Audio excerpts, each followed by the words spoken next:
Welcome back, everybody. Thank you so much for sticking with me through that break. If you are just tuning in, we just finished breaking down the AL and NL East. I have the Baltimore Orioles and the uh, and the Atlanta Braves winning those divisions with a couple wild cards from those, but we'll go over all that in a second.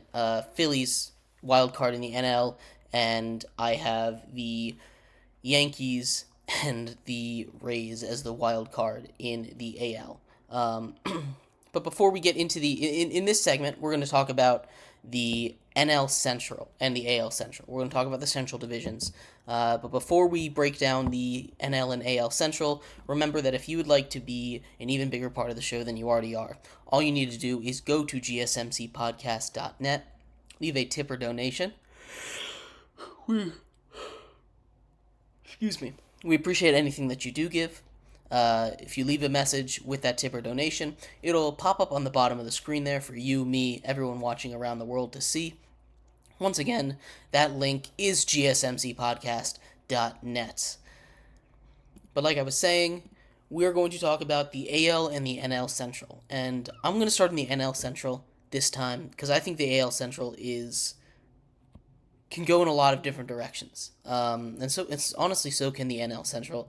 You have teams like the Cardinals who are coming off a really surprisingly bad season. They still have a roster to compete. They made a couple of changes. I think the loss of Yachty really kind of threw them into a whirlwind. And I think they're going to start to figure out how to deal with that this season. You have Nolan Arenado. You have Paul Goldschmidt. You have a team that won 5 Gold Gloves just a couple seasons ago. So this team will be very, very solid. And I expect them to have a bounce back campaign. Pittsburgh is a team full of young guys. O'Neal Cruz had an unfortunate injury that took him out for most of last season. Ke'Bryan Hayes, if he can figure out how to swing a bat, his elite defense at third, he jumps into conversation for being one of the best third basemen in baseball. The Reds, we kind of saw what they did. They flirted with being a playoff team after bringing up all their guys, Elly De La Cruz, and they're finally going to get pitching back. The Reds are. The Reds are a team that Hunter Green was hurt last season.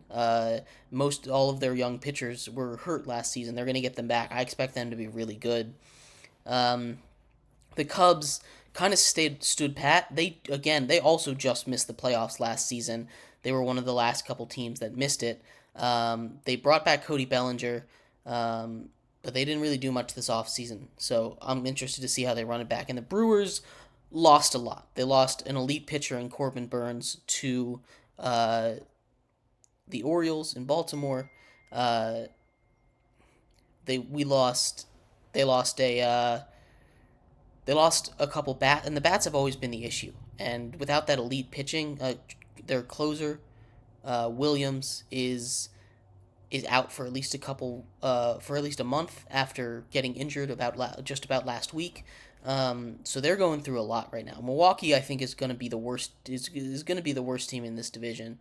I think Pittsburgh has not quite a breakout season, but an improved season. I think they're going to finish above Milwaukee there. So Milwaukee 5, Pittsburgh 4. I'm putting Chicago at 3 because I do believe in this St. Louis team. I think that they're too good to be as bad as they were last season. And I'm putting them at 2nd in the division. The Reds, I'm so excited to see what that roster is going to be like when they have pitching.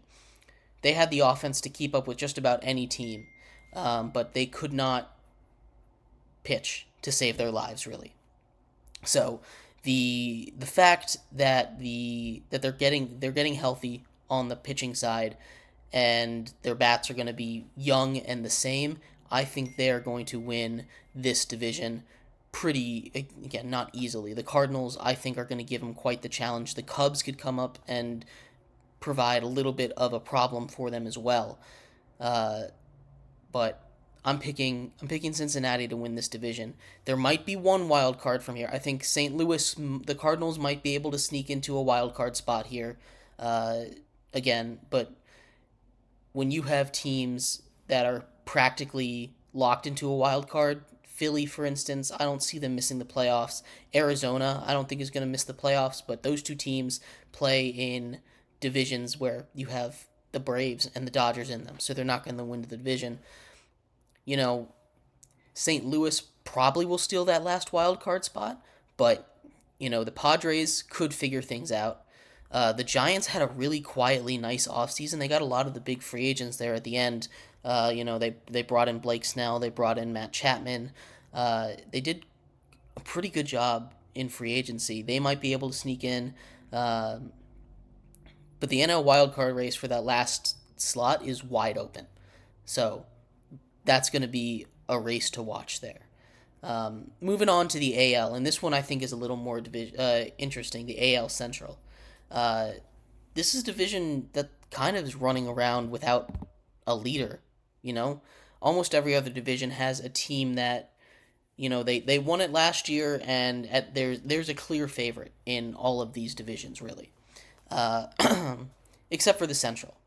And the Central could go crazy. Now, the one team that I don't think could win the division is the White Sox. The White Sox are going full tank mode. They are trading away all of their key pieces right now. So the White Sox, I expect to finish last in that division. They need to hit that reset button. They need to hit that big red reset button really, really badly and really, really quickly. So they are in the midst of doing that.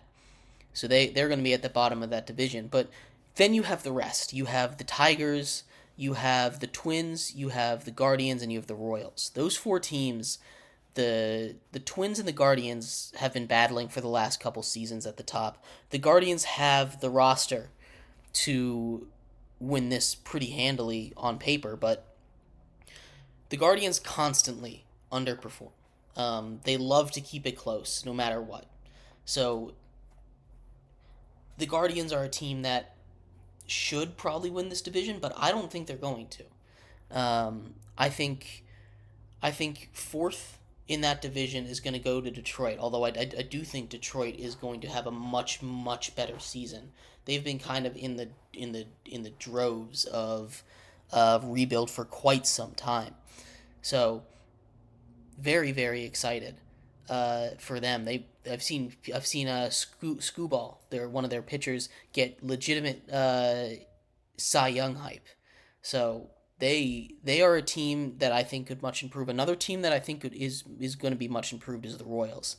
The Royals, I think, could compete for this division. They've got Cole Reagans, another young guy who looked really good on the mound at the end of last season. I expect him to be a true ace this year. And the Twins are just injury riddled. That's really all it is. If the Twins were 100% healthy, they would run away with this division. But when you have a megastar in Byron Buxton who can't stay on the field, there is a noticeable difference in the Twins with and without Byron Buxton. And he is just that kind of player. He is an elite baseball player. And when he's on the field, he affects your game, the other team, so much. But when he's off the field, like he is so many times, way too much to be counted on as that number one guy, the Twins are kind of lost. They kind of just are an okay team. And they have some guys on there, Carlos Correa is still there. They've got some solid pitching, but I just don't trust the Twins to stay healthy. The Twins and the Guardians are teams that probably should run this division. But at at 4 in this division, 5 is the White Sox. 4, I'm going to put the Detroit Tigers. 3, I'm actually going to put the Minnesota Twins there. I'm going to put Cleveland at 2, the Guardians, and I think Kansas City, the Royals, are going to win this division. The Royals have a nice young hitting core. They just locked up Bobby Witt to to a huge extension. I believe it was like a 13-year, $288 million deal for the young stud. I think they're primed for a breakout. I really do. The Guardians are kind of the old stalwarts. They're gonna be good. So are the Twins, and I think the Guardians might have a chance of pulling this one out. But I really like this Kansas City team. The Royals, I think, are really going to be that shock of baseball this season. So I'm going to put them to win this division. I don't think there's going to be a single wild card out of the AL Central. It's like I said, it's kind of slim pickings, especially in the AL when you have that AL East that can go five deep, you can say, or in the playoffs. The AL West, you can go three deep. The Central just doesn't really stack up to those other two divisions, at least in the AL, and still kind of in the NL as well. The Central is kind of a disappointing division for both sides, but I do think that these races for the division are going to be really tight. It's going to be a one bid, one playoff team division for both the NL and the AL, I believe. Although the NL Central might be able to push one more in, but those division races for the AL and NL Central are going to be some of the more exciting things in the baseball season coming up. So yeah, I have the Kansas City Royals winning the AL Central just barely over the Cleveland Guardians, the Minnesota Twins, and the Detroit Tigers. Uh, in the NL Central, I've got the Reds taking the division, followed closely behind by the St. Louis Cardinals and the Chicago Cubs. Those division races should be a lot of fun to watch down the stretch, so keep an eye on that. Um, but in our next segment coming up, we're going to talk about the AL and NL West. You have the Dodgers, Padres, Arizona Diamondbacks, San Francisco Giants in the NL West. In the AL West, you have the Houston Astros with the Mariners uh, and the World Series champion, reigning, defending Texas Rangers. MLB season starts up tomorrow. MLB prediction show continues coming up right after this break on Sports by GSMC Podcast Network.